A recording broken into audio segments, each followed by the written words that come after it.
Can you believe it? My own brother, the one I'd literally kept a roof over for a year, didn't just betray me, he tried to steal my home right out from under me. My name's Jake, I'm 28, and for the past year, I've been helping my younger brother, Adam, who's 25, pay his rent. Not because I had to, but because I truly wanted to. Family is supposed to look out for each other, right? At least, that's what I always believed. See, Adam has never really been the most responsible guy. Growing up, he was always the golden child, the one my parents doted on. I, on the other hand, was expected to fend for myself. If Adam got into trouble at school, it was somehow my fault for not watching him. If he broke something, I had to chip in to replace it. He just coasted through life, always finding someone else to pick up the slack, and for a long, long time, that someone was me. Last year, when Adam finally moved out, he was absolutely thrilled. Finally, freedom, he'd said, like he wasn't just trading our parents' support for mine. He had a job, sure, but between constant nights out with friends, impulse purchases, and just an inability to budget, he was always short on rent. And me? I had a stable job, some decent savings, and, well, a soft spot for my little brother. So when he called me one night, totally panicked, saying he was about to be evicted, I bailed him out. Just this once, I told myself. But of course, it didn't stop there. Month after month, the calls kept coming. There was always an excuse. His paycheck was late, his hours got cut, some unexpected expense popped up. And every single time, I sent him money. $500 here, $700 there. Sometimes he wouldn't even bother to ask, he'd just text me his Venmo link. "Thanks, bro, you're the best," he'd say, like I was just doing him a small favor instead of literally keeping him from being homeless. I knew I should have put my foot down. But every time I tried, he had a way of making me feel incredibly guilty. "It's just until I get back on my feet," he'd promise. "You know I'd do the same for you." That last part always got me, because deep down, a part of me knew it just wasn't true. Fast forward to this past Christmas. It had been a really tough year for me. Work was incredibly stressful, and financially, things were tighter than I liked to admit. But I was still looking forward to spending the holidays with family. My parents had invited everyone over, and I even got Adam a nice gift, a new jacket he'd been eyeing but couldn't afford. I was actually expecting a nice, relaxing holiday. I really should have known better. The moment I arrived, I could tell something was off. Adam barely acknowledged me. No, "Hey, thanks for coming." No, "Merry Christmas, bro." Just a quick glance in my direction before he went right back to joking around with our cousins. I tried to brush it off, figured maybe he was just in a bad mood. Dinner, though, that's when things really went downhill. We were all gathered around the table, passing plates of food, when my mom asked Adam how things were going. "Oh, you know," he said with a big laugh, "living my best life. Just moved into a new apartment, got some nice new furniture. Things are finally looking up." I nearly choked on my food. New apartment? New furniture? He hadn't mentioned any of this to me. And judging by the way he was talking, he hadn't just scraped by, he was clearly doing well. I glanced at him, waiting for some kind of acknowledgement. Thanks to my brother for helping me out, or even just a quick nod in my direction.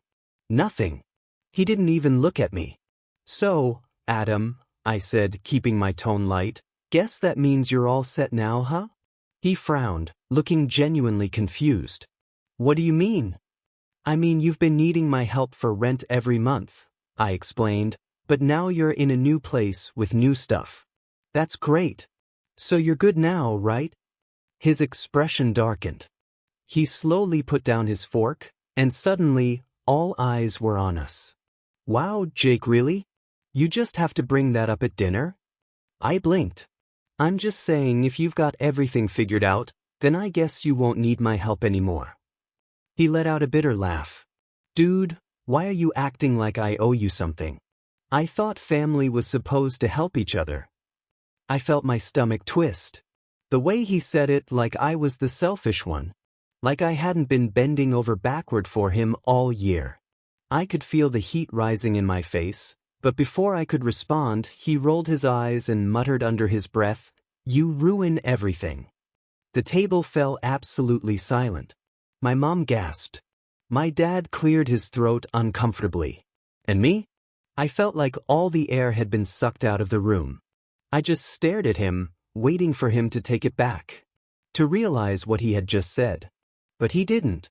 He just picked up his fork and kept eating as if I was nothing.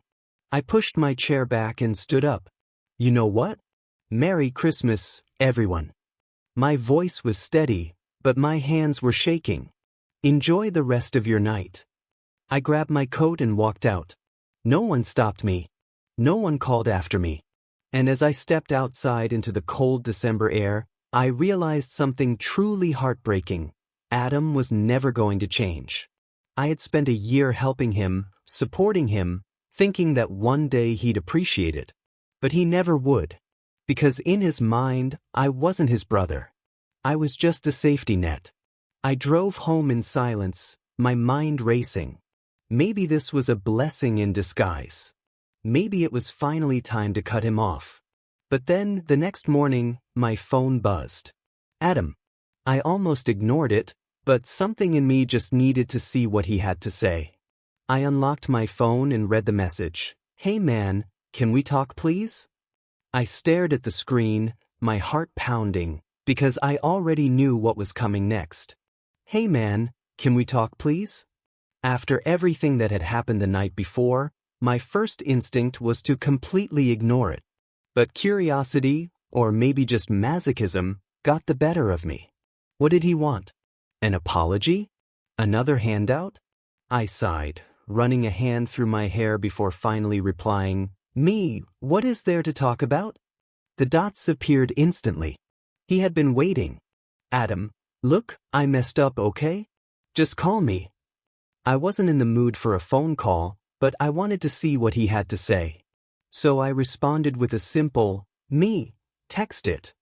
A full minute passed before his next message came through. Adam, I need your help, bro. I messed up bad. There was not even an actual apology. Just another problem he needed me to fix. I shook my head, already regretting engaging him. Me, after what you said last night. You told me to leave, remember? That I ruin everything. Adam, I didn't mean that. I was just frustrated. You called me out in front of everyone. I let out a humorless laugh. He was frustrated? I was the one who had spent thousands on him this past year. Me, so you weren't frustrated enough to apologize, but now you need something and suddenly you remember I exist? No response. I let him stew for a moment, then finally typed out, Me, what do you want, Adam? He replied so fast I barely had time to put my phone down. Adam, I need $1,500. I actually laughed out loud. It was so absurd, so predictable, that I almost felt relieved. Of course, that was what this was about. Not regret. Not family. Just money. Me, you've got to be joking. Adam, bro, I wouldn't ask if it wasn't serious. I just moved into my new place and bought all this stuff, and now my landlord is saying I owe a security deposit I didn't know about. If I don't pay it, I could get kicked out. I stared at the message, my jaw tightening. He had moved into a new apartment, one nicer than his last. Bought new furniture. And somehow expected me to clean up the mess when he once again failed to budget. I thought about all the times I had bailed him out. The rent payments, the bills, the just this once transfers that had turned into a year of me being his personal ATM. And now, after telling me to get lost, he had the audacity to ask for more. I took a deep breath, my fingers hovering over the keyboard. A part of me wanted to give him a piece of my mind, to spell it out for him, to tell him just how badly he had burned this bridge. But something told me it wouldn't matter. Adam wasn't the type to reflect. He wasn't the type to learn from his mistakes. So instead, I simply typed, me, no. Silence. The dots appeared, then vanished. Appeared again, then nothing. I sat back, exhaling slowly. Maybe this was finally it.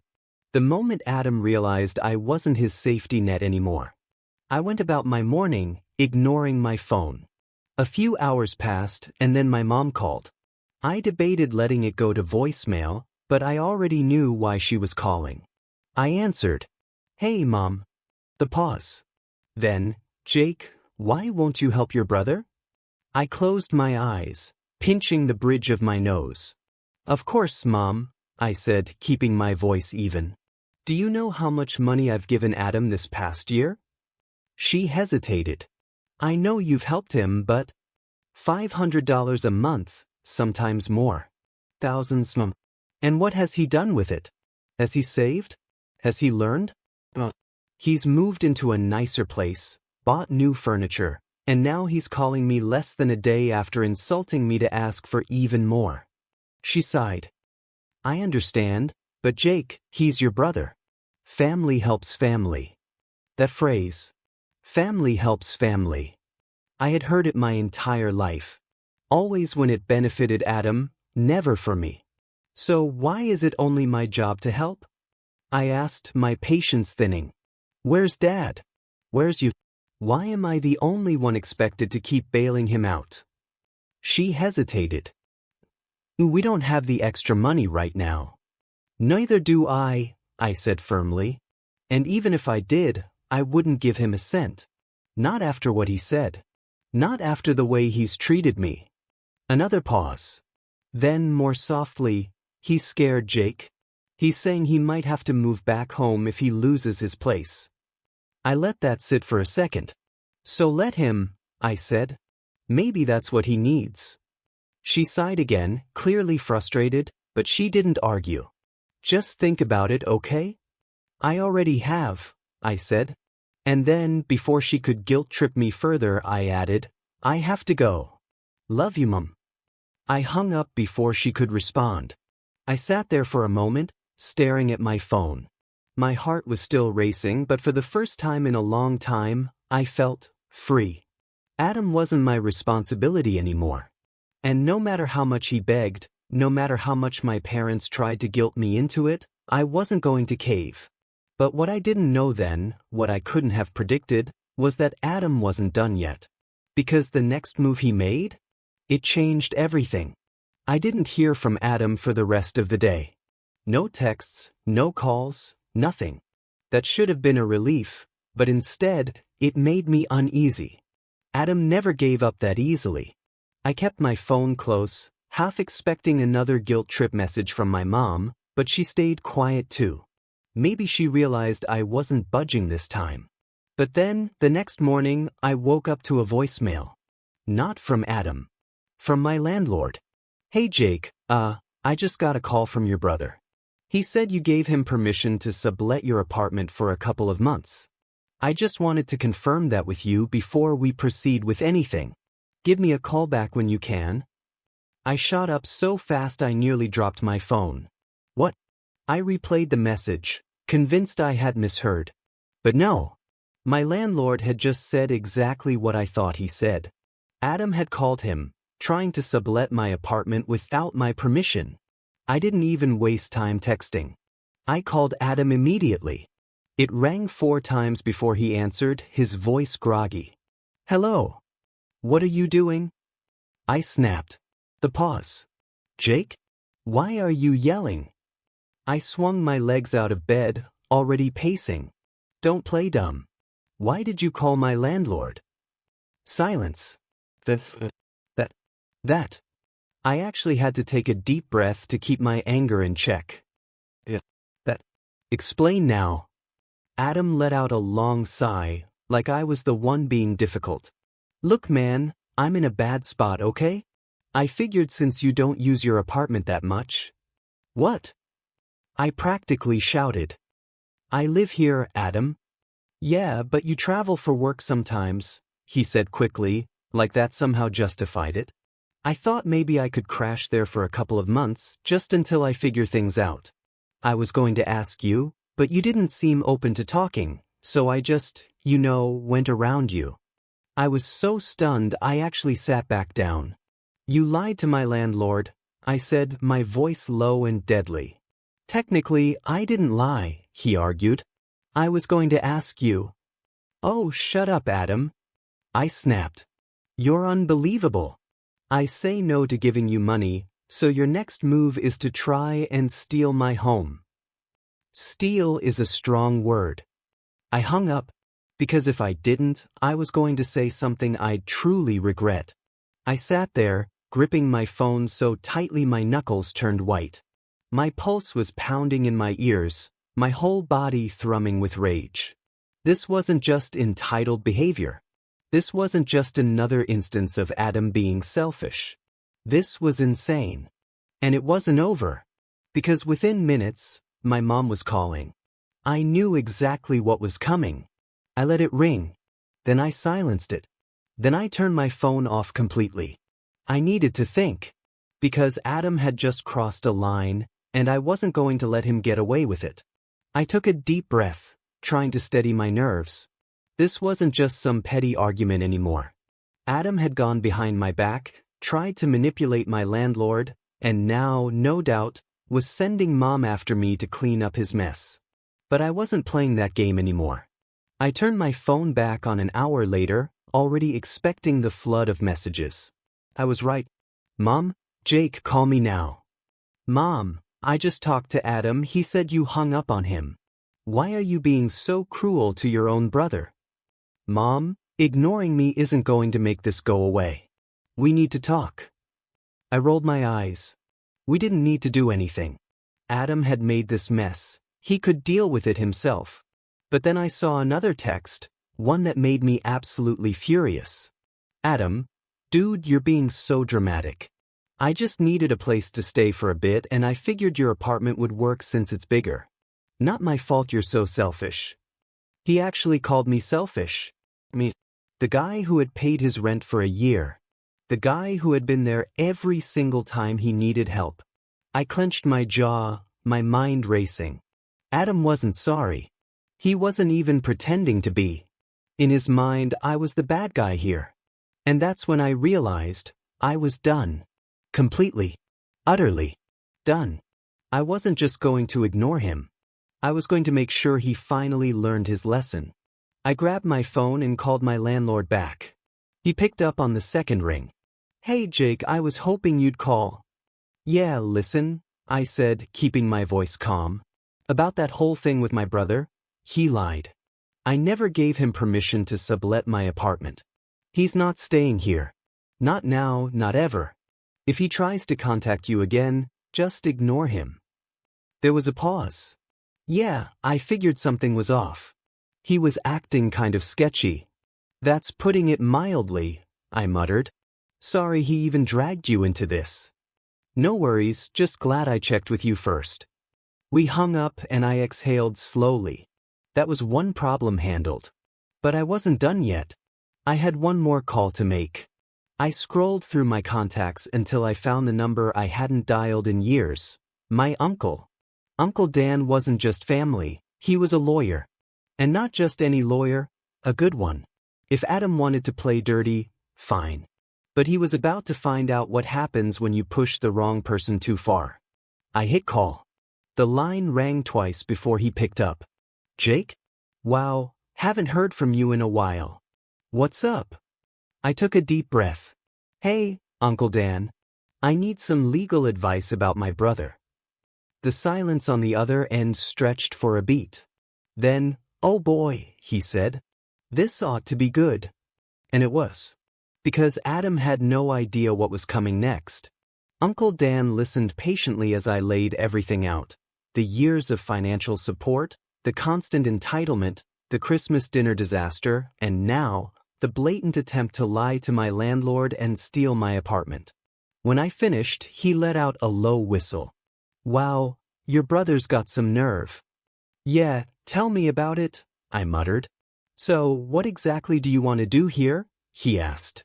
Because legally, Adam didn't actually commit a crime. He didn't forge your signature or break into your apartment. But if he keeps pushing, that could change. I ran a hand through my hair. I don't know yet. I want to make sure he can't pull anything like this again. I need something to shut him down completely. Uncle Dan hummed thoughtfully. Well, first off, I'd put your landlord on high alert. Tell him explicitly that Adam is never allowed to enter your apartment, even if he somehow gets a copy of your key. That way, if Adam tries anything, your landlord can treat it as trespassing. Good idea, I said. I'll handle that today.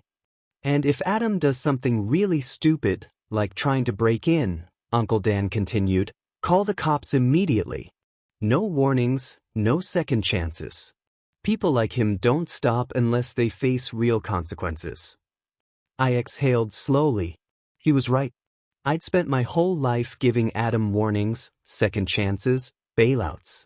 And every time he pushed further. Not anymore. I'll keep that in mind, I said. Thanks, Uncle Dan. I appreciate it. Anytime, kid, he said. And hey, don't let your mom guilt you into anything. I know how she is. I scoffed. Yeah, me too. We hung up, and I immediately texted my landlord to reinforce what I'd already said. Hey, just to be clear, Adam is never allowed in my apartment under any circumstances. If he shows up or tries anything, let me know immediately. Landlord, got it. Don't worry, I won't even open the door for him. That was a relief. At least now I had a safety net. But Adam still wasn't done. Because 2 hours later, I got another text from an unknown number. Unknown, Jake, please just hear me out. I stared at it. I knew it was Adam. He must have realized I blocked him. I ignored it. 5 minutes later, another text. Unknown, I'm sorry, okay? I messed up. Just talk to me. I almost laughed at how fast he'd switched from arrogance to desperation. But I still didn't respond. Then the next message made my stomach drop. Unknown, Mom says she's coming over to talk to you. Just a heads up. I shot up from my chair. No way. Not 5 minutes later, there was a knock at my door. A sharp, impatient knock. I took a deep breath and opened it. There she was, my mother, standing in the hallway, arms crossed, looking like she was personally offended that I had made her come all this way. We need to talk, she said, pushing past me into the apartment.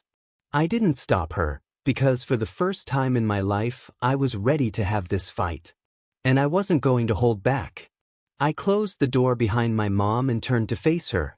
She stood in the middle of my living room, arms still crossed, scanning the apartment like she was gathering ammunition. You've been ignoring me, she said, her tone sharp. I've been busy, I replied, keeping my voice level. She scoffed. Too busy to deal with your own family? Too busy to answer when your brother is in crisis? I let out a short, bitter laugh. A crisis he created. And let's be honest, Mom, this isn't about Adam being in trouble. This is about you trying to clean up his mess again. Her lips pressed into a thin line. He's your brother, Jake. You don't just abandon family over one mistake. One mistake. I repeated, my voice rising. Are you serious? This isn't just about Thanksgiving. This isn't just about him trying to take my apartment. This is about years of him using me, of me paying for his life while he insults me behind my back. And you always take his side. Because he needs help, she snapped. You've always had your life together, Jake. You've always been responsible. But Adam, he's struggling. And a good brother would help, instead of punishing him for it. I took a deep breath, my hands balling into fists at my sides. You know what, Mom? You're right, I said. I am responsible. And Adam? He's never had to be. Because every time he messes up, you come running to fix it. And when you can't, you throw it onto me. That's not. Yes, it is. I cut her off. And I'm done. I'm done paying for him. I'm done letting him insult me. I'm done pretending this is okay just because he's family. She was silent, staring at me like she couldn't believe I was finally standing my ground. So what now? she said after a long pause. You're just going to cut us off? I exhaled, steadying myself. No, I'm setting boundaries. And if you or Adam can't respect that, then yeah, maybe I do need to walk away. Her expression faltered. I could see the wheels turning in her head, realizing that this time, I wasn't bluffing. She inhaled sharply, composing herself. Well, if that's how you feel. It is. She nodded once, stiffly, then turned for the door. She didn't say goodbye, and I didn't stop her. Over the next few days, I ignored Adam's continued texts and calls. At first, he kept trying to guilt me. You're really going to throw away our relationship over this? But when that didn't work, he switched tactics. You think you're so much better than me, don't you? I blocked the number. And that was it. For the first time in my life, I had peace. No more stress about covering his rent. No more constant guilt-tripping from Mom. No more feeling like I was obligated to clean up someone else's mess. And the best part? I didn't regret it. Not even for a second. Sometimes, protecting your peace means severing ties, even with family. And it turned out, that was the most powerful lesson I ever learned.